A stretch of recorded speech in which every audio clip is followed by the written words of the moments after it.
नमस्कार दोस्तों, technical Mahesh YouTube channel में आपका स्वागत है। आज हम जानेंगे ट्रैक के बारे में। ये ट्रैक क्या होता है और ये कैसे काम करता है। इसके अंदर 3 पिन होती हैं, जिसमें होती है T1, T2 और ये गेट।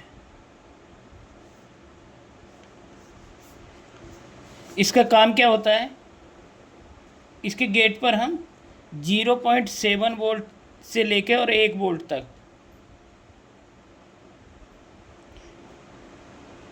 1 वोल्ट तक हम सप्लाई देते हैं। तो उस टाइम ये इन दोनों को शॉर्ट कर देता है, T1 और T2 को।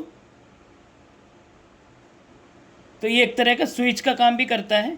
जब हम इसके एक गेट पर कोई सप्लाई देते हैं 0.7 वोल्ट से और 1 वोल्ट तक, तो ये दोनों आपस में शॉर्ट कर देता है। चाहे तो हम इस पर इनपुट T1 पे दे दें,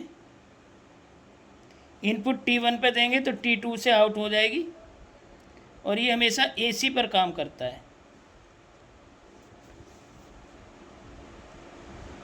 ये AC पर काम करता है।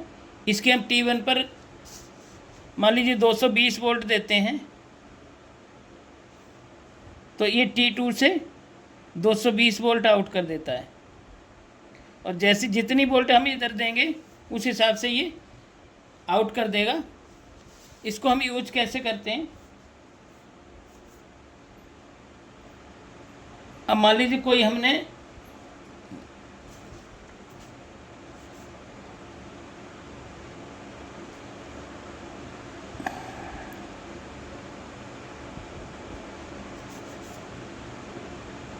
ये मान लीजिए हमारी वॉल्यूम है,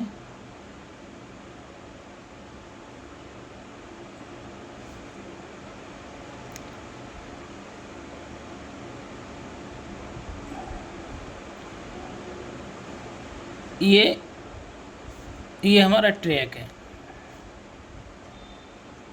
तो वॉल्यूम से अगर मान लीजिए हमने वॉल्यूम से कंट्रोल करके यहाँ पर 200 वोल्ट दी, तो यहाँ से 200 आउट हो गई।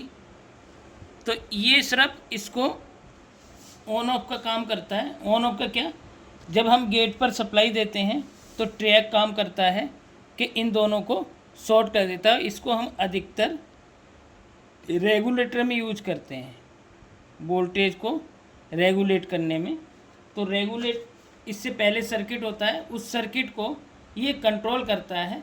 और जैसे हम गेट पे सप्लाई देते हैं 0.7 वोल्ट से लेके 1 वोल्ट तक, तो इनको सप्लाई ये हमें आगे आउट करके दे देता है। चाहे हम इस पर दें, इस पर देंगे तो हम इससे आउट ले लेंगे, और इस पर देंगे तो हम इससे आउट ले लेंगे। तो इसमें कोई इनपुट आउटपुट पिन नहीं होता। T1 T2 होता है, जो कि एक इनपुट होता है और एक आउटपुट होता है। तो गेट पर सप्लाई देते ही ये अब ऑन हो जाता है। तो ये हमारा अधिकतर ट्रैक का काम होता है, स्विचिंग करना, और दूसरा रेगुलेटर के लिए हम इसे यूज करते हैं। तो ये था हमारा छोटा सा वीडियो। आशा करते हैं समझ में आया होगा आपके। तो आज के लिए बस इतना ही। कल मिलते हैं, कल एक नई वीडियो के साथ। तब तक के लिए नमस्कार।